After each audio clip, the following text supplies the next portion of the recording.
eco-centric solutions in the digital age. I'm Lozjanin. I'm a professor in environment and sustainability at Lozjanin University, and I've designed and taught a number of programs that I'm now program head of, the Masters in Arts and Science and Environmental Practice, the Bachelor's in Arts and Science and Environmental Practice, the Graduate Certificate in the Science and Policy of Climate Change, and the Certificate in Indigenous Environmental Leadership. I think I got all that right. I know there are many parallel sessions today that you could be at, so we're very grateful to you for being here with us, because we have a couple of wonderful speakers here today. And I'll introduce them now and then hand over the podium. Dr. Gitanjalay Chhabra is an assistant professor at University of Canada West. Still can't really get that out, in Vancouver. She is a philosopher, educator, researcher, and writer. Her research interests focus primarily on the philosophy of artificial intelligence, AI, very appropriate for our meeting, post-human philosophy, not sure what that is, human and machine consciousness. She's authored articles and presented at various conferences in the same field, including green education, AI in education, and Indigenous perspectives in education. She's involved in the AI Advisory Working Group, and she's a member of the Curriculum Working Committee. Welcome. Adriana Lozjanin is an assistant professor also at the University of Canada West and serves as current vice chair of the Arts, Communication, and Social Sciences Department. She's taught courses in sociology, politics, government, and human rights, and been responsible for curricular developments in those areas. She serves on Open Educational Resources Committee and Artificial Intelligence Advisory Working Group. Addie has her Master of Laws in International Law. I think there's a plane going over. From the University College London, and holds a Juris Doctor from UBC. Her current research interests are in eco-social movements in the Balkans and international environmental law.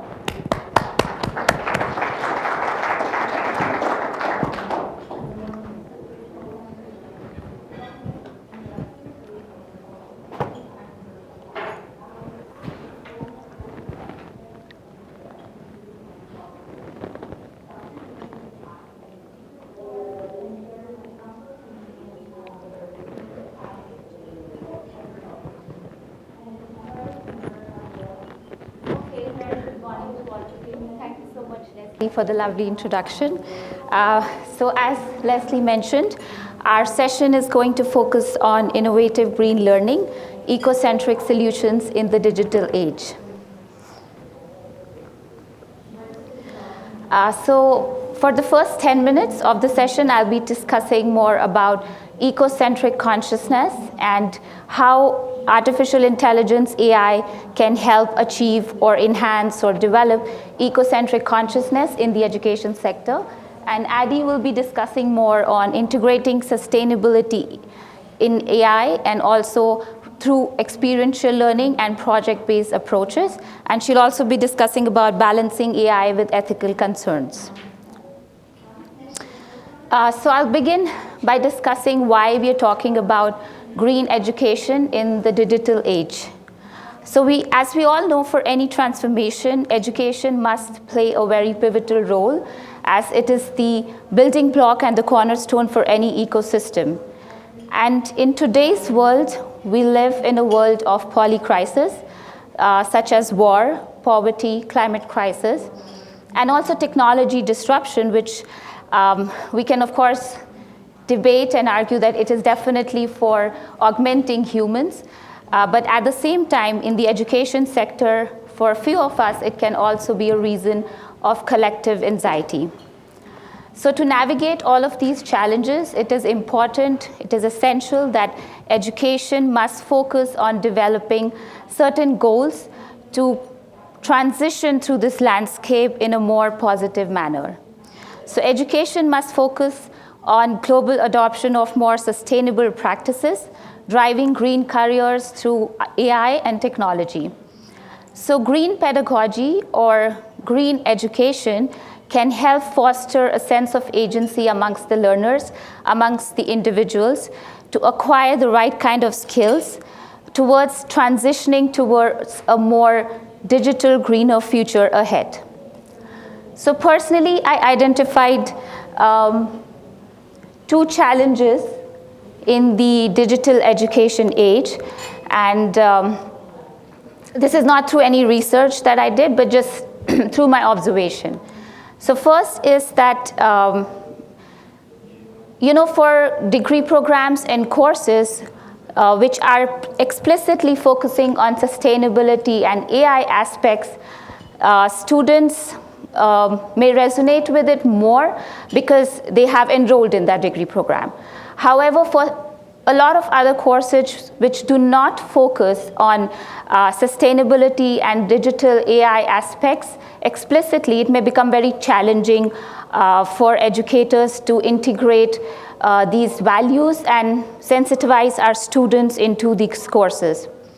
And another challenge is also that even if they resonate as learners with all of the information that is out there, it may also, they may not understand the gravity of the situation, and they may just consider it as a part of their coursework and not in the real world context. So to navigate these 2 challenges, developing an eco-centric consciousness among all individuals becomes very important. So by ecological consciousness, I mean it is a self-awareness of realizing yourself as an entangled being with the ecosystem. So as Leslie was mentioning in my introduction about post-human philosophy, so post-human philosophy actually as a school of thought proposes to blur all the boundaries between humans and non-humans. And I understand it through my perspective is blurring all the boundaries between humans and non-humans, which is humans and the environment, humans and technology, and humans and animals. So we need to create a system which is more de-hierarchical, because as humans, we've always placed ourselves at the center of the universe and at a higher pedestal. And that is why it's a reason today that, all of this climate crisis and issues are existing. So if we blur all the boundaries between self and the ecosystem, and of course, we definitely already know that nothing develops in isolation, it is already there. We just need to make ourselves and all the individuals around more aware about it. So ecological consciousness reflects humans' relationship with nature, which constitutes an intertwined contemplation of cognitive, ethical, and social responses. So as I said, that even in the education sector, we educators may have a sort of collective anxiety towards AI, ChatGPT, and all of our students using in our assignments, etc. But we cannot negate technology. We cannot imagine our life without technology today, and definitely we are not training them to go backwards. We have to address these issues in the current and also, of course, the future times where technology is progressing at a very accelerated pace. So in that context, it's important to just team up with AI and find different creative and innovative solutions to it. So to develop eco-centric consciousness, I propose this framework as one of the pathways. So it's about adapting eco-spiritual pedagogy, which is a sum of spiritual pedagogy and eco-pedagogy. And one of the trajectories how we can achieve is through ecotherapy. And with the integration of AI and technology, amalgamating the two, or rather I'll say amalgamating the three, that is humans, environment, and AI, it will obviously help transcend any dualities that exist or creates any dichotomies anywhere. And eventually, it's going to establish interconnectedness between environment and self and technology. And so it will eventually be helping to develop and enhance our eco-centric consciousness. So ecotherapy is a nature-based learning. It is a restorative approach, which is just by moving outdoor in the physical spaces. And in the education sector, we can definitely use more of it in the sense of outdoor spaces through experiential learning and project-based learning. So ecotherapy is sort of healing self and the environment together. And according to research, it definitely enhances human well-being at 3 different levels. One is the physical level, which is definitely your physical well-being. Second is your stamina development.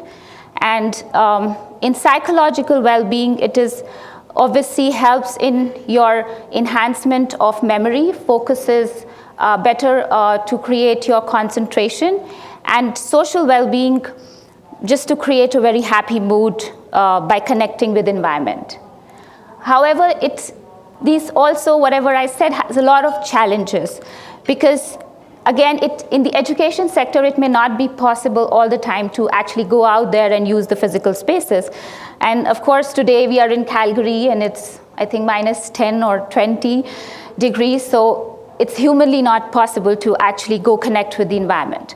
And secondly, it could also be very challenging because education has a fixed number of hours of delivery of any course, so 48 hours, 38 hours, and then again, it is time constrained, so it becomes very difficult.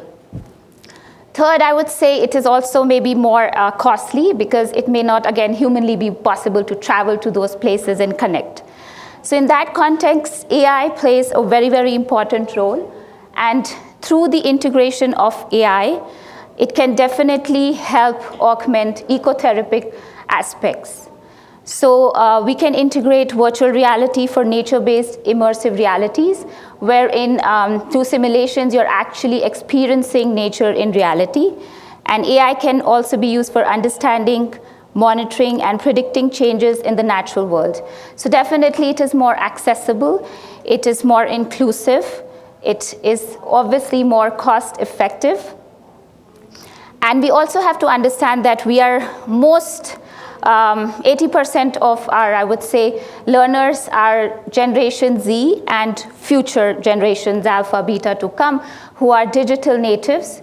Unlike myself, who's a millennial, a digital immigrant. So definitely they connect with technology and AI better, even if they are not maybe doing it for educative purposes, but definitely they connect with technology better. So with the integration of VR, AI in the education system, it can definitely lead to more enhanced engagement for the learners. So one example here is the Zenora app, which is an accessible AI therapist app for mental health support. And it is an innovative platform which tracks your moods and then suggests different things to enhance your mood, so more of personalized tool for yourself. And within academia, we can also use VR simulations of plastic pollution because that can improve participants' desire to reduce plastic, which does not mean that otherwise we will not have that kind of awareness. Of course, we know what's happening around and we observe, but anything according to research which is in close proximity, we as humans have more empathy because we can react. We can be proactive and take some action. So just as an example, like if there's a war going on in Palestine, of course we empathize, we may want to contribute in whatever way possible. Versus, somebody just falls off right now from the stage. So I will have my reaction. So definitely with these simulations, the realization of these learners will be enhanced. And all of these efforts will lead to more pro-environmental attitudes. Further, I'd like to talk about more ways in which we can integrate AI into research. So this is just an example for one of the research project, wherein at George Wood University in Washington, the investor was investigating on a research project to examine how global change is affecting high-altitude butterfly biodiversity. So it focused on analyzing the melanin patterns on the wings of the butterfly, and whether due to increasingly warmer temperature over the years, is it changing those patterns on the butterfly? Because melanin pattern on the butterflies is responsible for the flight ability and a lot of other different features. So in this case, it may not be possible, again, to collect samples and data back from the 70s or 80s, and which is really dated. And of course, if it's a huge sample size, it may again become very difficult. So 2,000 samples of butterfly wings, or maybe 5,000. And so it's important to adopt to AI solutions, which is definitely, again, more time-saving. And of course, it is more efficient in terms of course, measuring each pixel and going into more detailing. And other such I think most of the sessions also talked about various different platforms. So one of it was Perplexity AI, and which is great in terms of research. The second I would say is NVivo, which is great for qualitative research in terms of analyzing data from various surveys, interviews, etc. There are various more, such as Scholarcy, IBM's Watson's data analytics, data robot, etc. So by integrating all of these tools and software AI into academia for research, it definitely augments us. And overall, AI integration will help researchers and scientists make sense of information which is collected from various different platforms. So one of a very promising platform for AI and environmentalists is AI Naturalist. Maybe some of you are already a part of it. So it's a great platform for collaboration for different various environmental activists, and which again, by connection and collaboration, it is important because it eventually, again, develops a sense of eco-consciousness amongst us. So as I would say, like Eco-Impact today is also a great platform because it is just blurring the boundaries between educators and the industry people. So we come together and collaborate and network to have more positive changes towards the environment. So I would like to say that as our youth is our current and future generation, we as educators, academicians, researchers must work in sync with them to establish and ingrain a collective effort to enhance eco-centric consciousness. So learners and individuals must be encouraged to have more emotional responses and more reflexivity about the ecosystem, which will then enhance their awareness of as an entangled being with the ecosystem, the environment, and also the technology. So I would like to quote Warren Buffett here. Someone is sitting in the shade today because someone planted a tree long time ago. So we have to make those changes together as a community, and whatever happens in the past and current and future, it's always carried forward, creating echoes from generations. So it's important to make those changes now. And now my colleague, Adi, will be discussing more of about AI in experiential learning.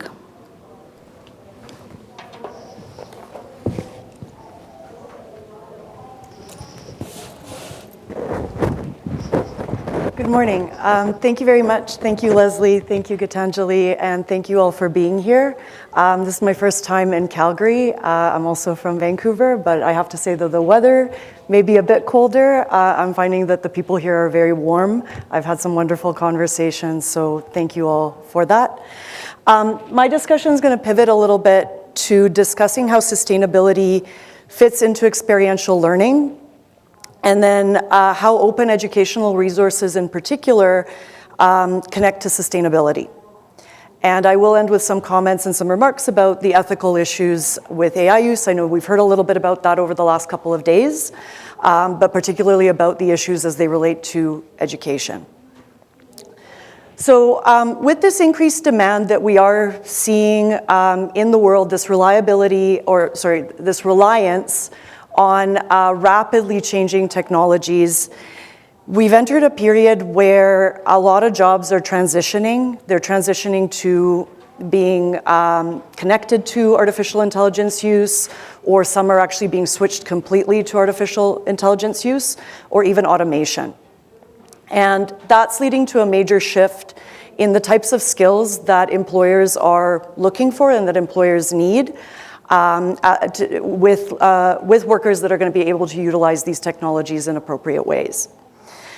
Many new graduates are finding this is an uncertain time, and they're experiencing challenges in finding employment, and also even in setting themselves apart from other candidates in the workforce. Nonetheless, literature reviews do show that there's certain characteristics and certain skills that employers tend to look for. The first one being collaborative skills, which is to say teamwork. Second one being problem-solving skills, which is also to say the ability to think creatively, to think outside the box, and deal with real-world situations when they come up, and professionalism as well. So experiential learning, which involves learners or students engaging with hands-on experiences, has been directly connected to improving these types of skills and also increasing job readiness. One significant way that institutions have integrated sustainability into experiential learning is partnerships with industry. In our recent paper that's in pre-publication right now, we noted that many universities have already integrated learner-centered pedagogies to some degree, and there's also an increasing demand and desire to adopt pedagogical models that don't necessarily fit in the traditional classroom model, where a professor will stand at the front of the room and lecture at students for 3 hours. Right. So some examples up there, but I'll talk specifically about some platforms. So our university, for instance, and many other universities are using platforms like Ripen or other such platforms that allow students opportunities to connect with small businesses in their local community or nonprofit organizations. So they get connected with a nonprofit organization or a small business that is looking for help on something. Maybe a communications plan, maybe an analysis of their financial data, maybe some strategic advice. And this is giving students an opportunity to deal with real problems and also build their portfolios so that when they do apply to jobs, they can actually demonstrate having experience in these areas. Secondly, we also identified living labs, which a lot of institutions have also started to develop, as a way of providing students an opportunity to address real-world challenges in a collaborative way. So one example, at the University of British Columbia, they have a Green Labs program there. And the Museum of Anthropology was facing a problem with foam recycling. So a lot of museums use a type of foam that is not actually biodegradable, and it also is not recyclable. However, they use it because it's very malleable and it's easy to shape it into custom shapes, which is great for exhibits. But they were realizing that they can't really dispose of this material. So mechanical engineering students at the University of British Columbia worked on this project and actually created an in-house shredding machine that would then shred this material so that at least it could be repurposed into foam material to fill storage or for shipping or even for pillows, giving it kind of a second life.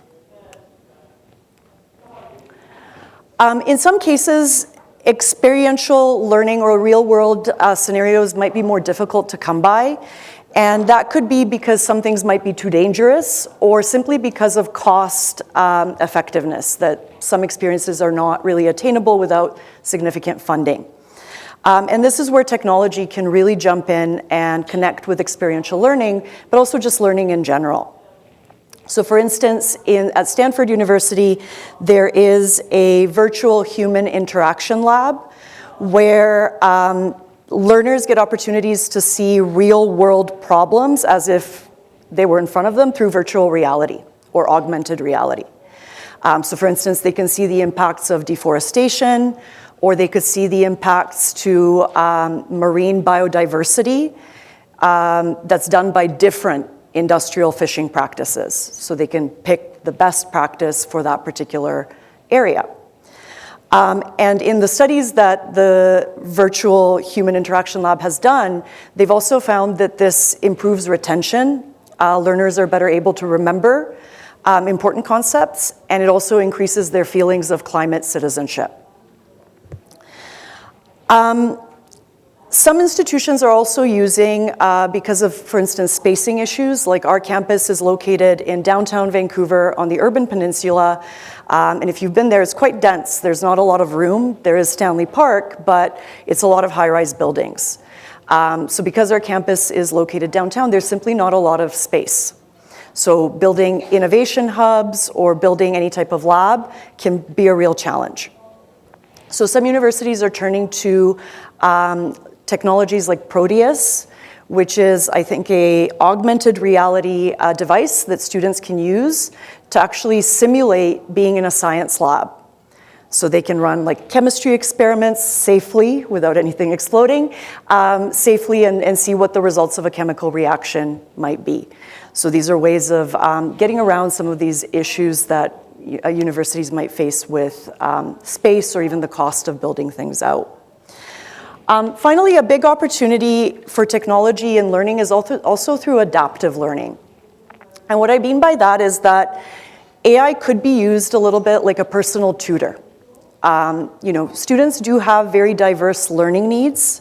They learn at different speeds. They benefit from different types of pedagogies. And having an AI personal tutor would be able to give students, for instance, real-time feedback. So if they're working on a project or an essay at home, instead of sending a draft to their professor, they might actually be able to get instantaneous feedback to some degree on their project. Or it could also curate resources online for that student. So depending on their learning needs or depending on the content weaknesses they might have or content areas of improvement, it might be able to curate these open educational resources in a way that will benefit that learner. So open educational resources, I think, are actually a very important connection between education, technology, and sustainability. If you're not familiar with this term, and I might use the shortened form OER, basically these are free teaching and learning tools or learning materials that are accessible online completely free of cost, and they can be used and reused and shared. So students like these, understandably, because they are completely free and they take the cost of textbooks for a course down to zero. Open educational resources have been identified by the United Nations as being aligned with the Sustainable Development Goals, the SDGs, particularly goal number 4, which is to ensure inclusive and equitable education for all, and goal 17, which is to mobilize and share knowledge using technology to further the rest of the SDGs. I think one of the greatest benefits of OER is the democratization of knowledge, that they do make it easier for people who might have had challenges, whether they be financial challenges or somebody who's maybe living in a rural area or a remote area, can now access education without having to physically go to a campus or even to a library. Though I still love libraries and think they have a very important role to play.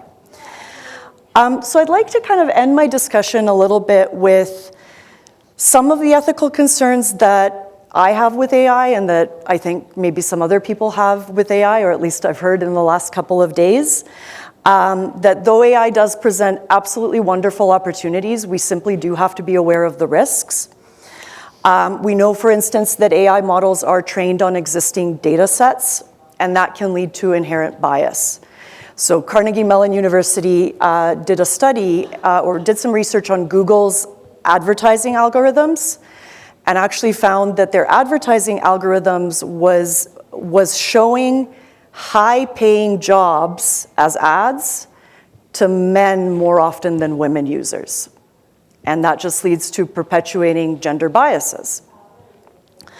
We also know that AI can misrepresent knowledge and present inaccurate information.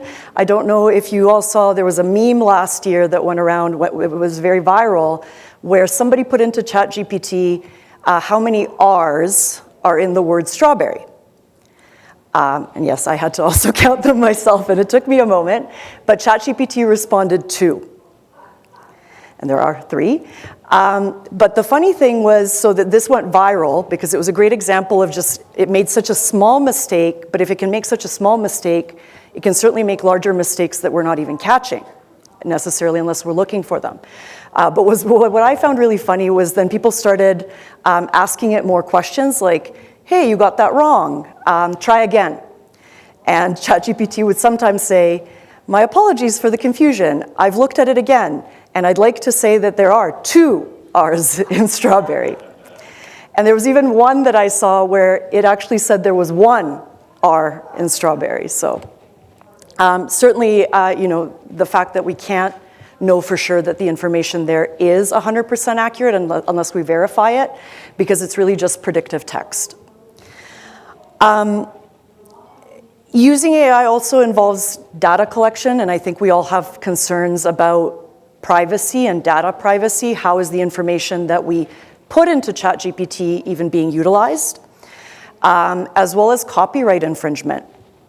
So the New York Times is currently suing OpenAI because it's alleging that OpenAI used the New York Times's articles to train their model without consent and without any compensation.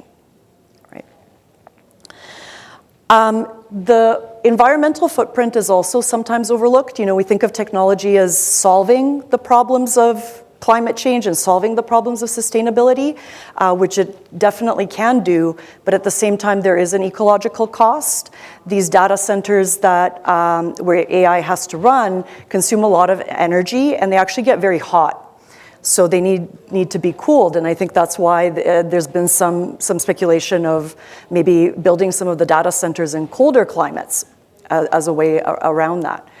But for instance, when they trained ChatGPT 3, so we're now on 4, I think we'll be on 5 soon, but when they trained ChatGPT 3, a study found that the energy used to train it was the same as taking a flight from London to New York 550 times. So there's benefits that we're getting from that, but we do need to be aware that there was an ecological cost to it.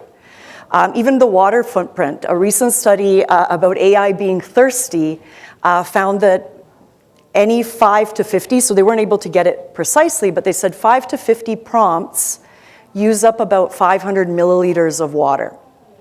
And that doesn't sound like a lot, right? That's just the bottle that I have with me. But the problem is when you look at it, okay, but how many prompts are being used every day? And ChatGPT alone users use 10 million prompts every day, not to mention the other AI models. And math was my weakest subject, so I'm not even going to try to do the math on how many liters that would be on a daily basis, let alone a yearly basis. So all that's to say that AI in higher education, I think it just requires balance.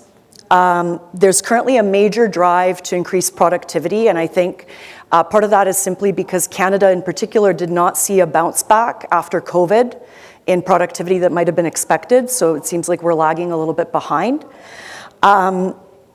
At the same time, we do need to find some balance with our other values, such as what is the ethical use of AI, to what extent do we want to use it, and how do we want to regulate it.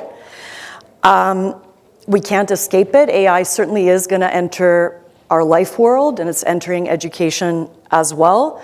But I do think it will require a relational ethics of care between technologists, industry leaders, policymakers, educators, but also students to figure out what the way forward is.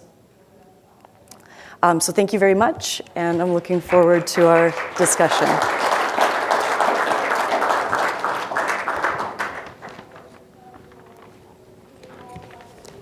Thank you very much, both of you. That was very useful for me.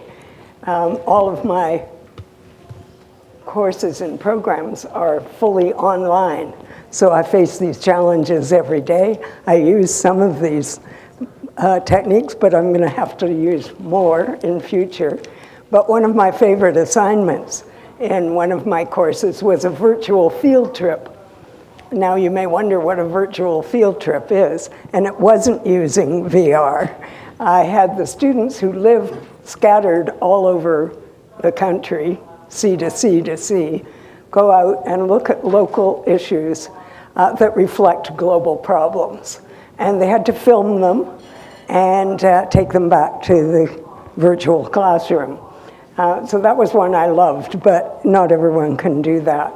I have a whole list of questions here, but I think it's more important to hear from you. How many educators do we have in the room? Not that many. Okay, so you've probably got lots of questions. There was a question from Whitehorse in the back.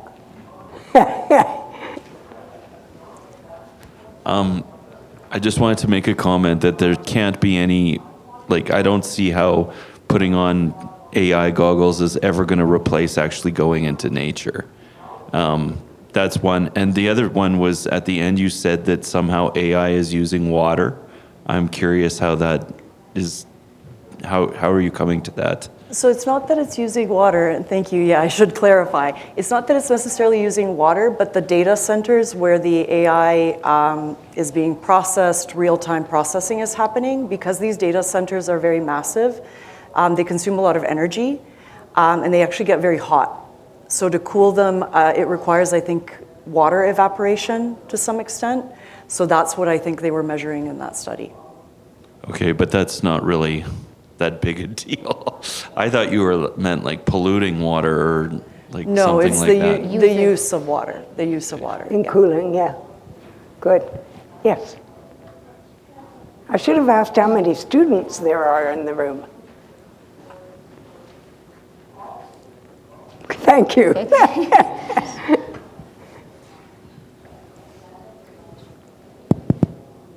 Hello. Thank you, ladies, for the wonderful presentation. Can you hear me? I thought it was very insightful. You kind of took away words from my mouth because I was looking for something like this platform where ecotherapy is being addressed. It's being recognized. I actually just wanted to add a couple of things further to your presentation. I really liked how you explained very well that ecotherapy is essential. It's not just a choice. It's a lifestyle. It's something that we deal with, but we take it for granted. Living in North America, if you go across the world, I don't need to say anything, but you understand what I'm trying to say, right? Not everyone's privileged. There's a lot of air pollution. There's war. There's crises that limits our access to what should be accessible. I wanted to add that, a simple grounding technique when you walk during the summer, of course, in your backyard in a grass, they say that the grounding technique from your bare feet can, absorb the electrons, right? The negative electrons going down, and the grass is actually doing a transactional technique where it's giving you, through photosynthesis, more, you can say, oxytocin, dopamine, and it makes you feel more refreshed. That's why doctors or people generally look into therapy, right? Getting more fresh air and what have you. I really liked how you added on that AI is an alternative, especially during winters. I am curious though, that if we use AI reality, are we not being exposed to radiation? Just just out of curiosity, this is not like questioning or doubting the solution, but do you, have a response for that? And supposedly, if there is such exposure, is there an alternative that we can mitigate so that we are safe? As you both have rightfully mentioned, AI is not going anywhere. It's here to stay, and we'll have to adapt it in an ethical and, practical way versus being ignorant about it. Okay, thank you so much. And I'll begin with the first part that you said. So that was very interesting when you talked about the grass or garden therapy. So I grew up, most part of my life, I grew up in India. And we do have a lot of superstitious beliefs. And those superstitious beliefs are also rooted in a lot of logical and scientific knowledge. But as a child, we tend to negate it. So my mother would tell me that every morning, because I had this terrible eyesight and so many immunity issues because I was sent to a boarding school and, just not eating appropriately and things like that. So when I would come home, that's what she would tell me to do every morning. And I would just take it as something which is very superstitious, right? But growing up, you realize that all of these, elements have more logical and scientific reasoning to it. So yes, of course, that's a great way connecting to nature and healing yourself. And the second part, what you asked was, of course, that's important because that's why I said, like a system wherein we are not placing humans at a pedestal. We have been doing that. And why not? Because we are the most evolved species around the planet. Our consciousness is definitely the most evolved. So we definitely are more egocentric, and we would do that as humans. But there has to be a realization that it's not placing yourself at the pedestal. And now at the same time, the next generation, I would say more, is placing technology at the higher pedestal. So again, you're creating those hierarchies, which we've been creating in every system based on caste, religion, economic backgrounds, etc. So I would say that, of course, there are a lot of challenges in doing so. And like the three challenges which I identify and I mentioned was difficult sometimes to connect to nature, maybe the weather conditions. And also she made a very great point in the sense of we're also looking at not just developed countries, we're also looking at developing countries where the population is high, pollution could be an issue. So rather than you yourself healing with the environment, it could also cause a lot of health problems. So in certain cases, that's why it's better to team up with technology, and we need to definitely find the right balance, which is again very challenging and difficult, I understand, but not just putting anything way above, like entire dependence on something. So I think collaboration in the real sense would be the best idea. Thank you. Yes. A hand up there. I'm just curious, one of the risks with AI that you spoke about, with students submitting an assignment that they use AI for. I know there's existing methods to kind of counter that already, with really common tools. You can ask ChatGPT, be like, did AI create this stuff? Are you aware of any specific educationally focused AI tool being developed to check across multiple platforms to evaluate AI results in an accurate way? So you mean, just to double check that I'm understanding it correctly, you mean, so in an instructor getting an essay or some type of project, not knowing whether it's an AI and having it be checked whether it's AI? Yeah, because I know they can do that with the common tools right now, but I'm just wondering if there's any specific technology or agents that you know of that are being developed just for that purpose. I honestly don't know the names. I do know that there's a lot of work being done on that because obviously every higher education institution would be interested in that type of product. But my understanding is the ones that have been developed so far are not very accurate.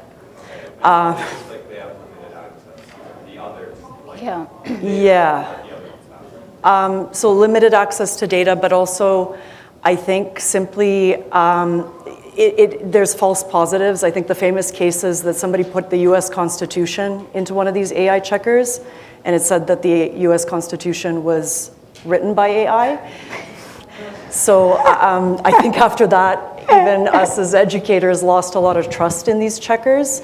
So a lot of institutions still have them, but even in our policy, for instance, we're told you cannot just rely on that, even if that's 100% or 90%, you have to actually speak to the student to see if there was an academic integrity violation, because there's no real guarantee that the AI checker is not giving false positives.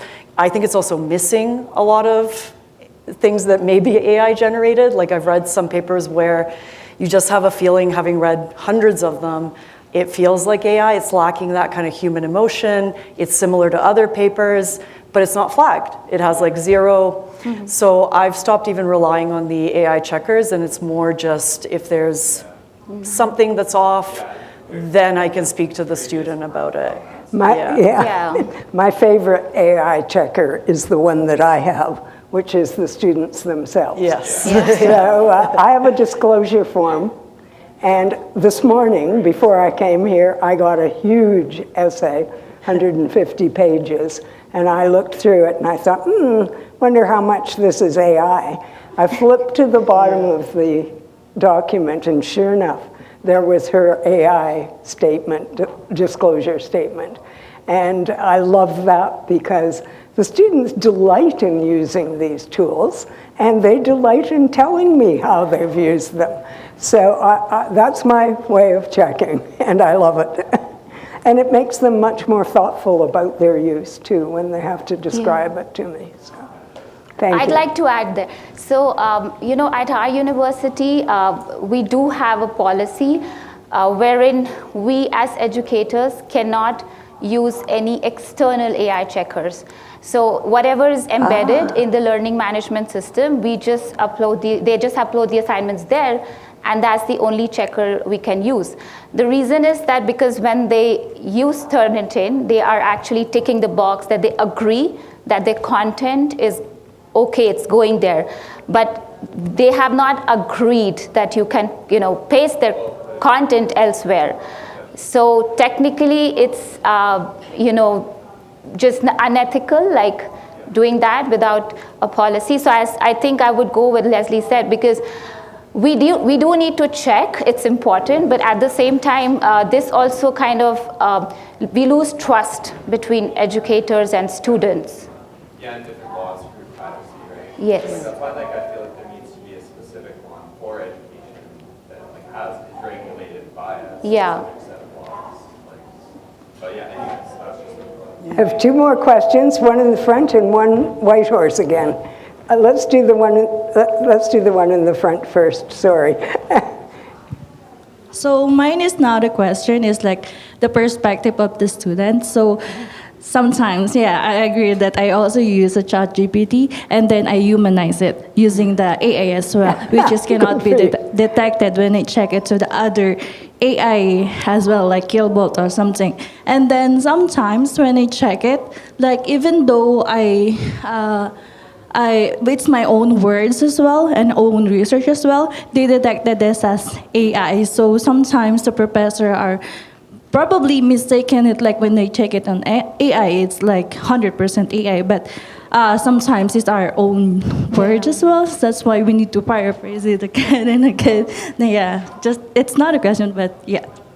Thank you. My worst example of AI checking comes from my admissions office.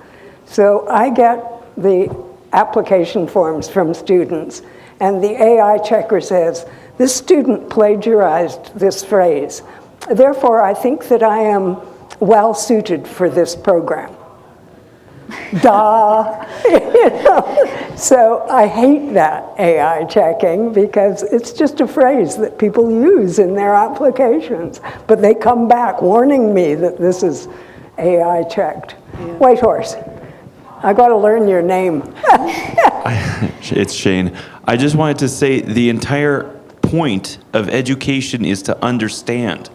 So if people are using these tools and then saying, oh, look what I did, and they don't understand, they're missing the entire point. Mm-hmm. And my biggest fear with AI is that it's dumbing people down even more than they already are, People are falling for fear-based narratives where like scientists were censored over the last 5 years with PhDs because they weren't going along with the narrative. And AI is going to make that so much easier. Whoever's in charge of this world is using this technology to control people's thoughts. And if people can't think critically, we're all in very big trouble. So we need to be looking at this thing with the most skepticism possible. Because the whole, like if you guys are debating about whether or not it's okay to use AI, but the debate should be, do you understand what you're doing? Because if you don't, I can't pass you. That should be what the point of education is. And what are we going to have as a society if people can't understand how to make decisions? Sorry to get so passionate, but I think it's really, passion really is important. good. I mean, I'm actually more, I would say, a skeptic myself, in the sense that I do actually think AI use in undergraduate classes, so first year, second year, I'm personally not in favor of it at any level, because first year, second year university is when students are building critical thinking skills, writing skills, when you actually want to teach them to question things. So I've actually been incorporating more and more in-class assignments and in-class assessments because of that, because then you can know that it's being produced and the student is doing it on the spot. Unless they have their phone with them. Yeah, you can have some ways of checking that. Yeah. But at the same time, I do think I'm a bit more open to it in higher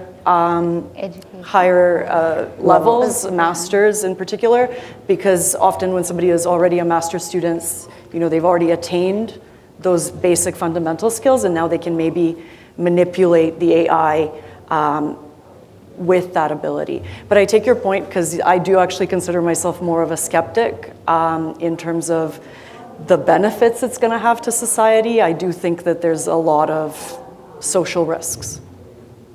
Yeah, and I think one of the things we really need to encourage, that I do with my disclosure statement, is for them to be critical of the AI that they've used. So, hopefully that tends to combat what you're talking about, but I think you're talking more about a systemic issue, and I think it is something we need to be very aware of. Thank you very much. I think we're out of time. Thank you.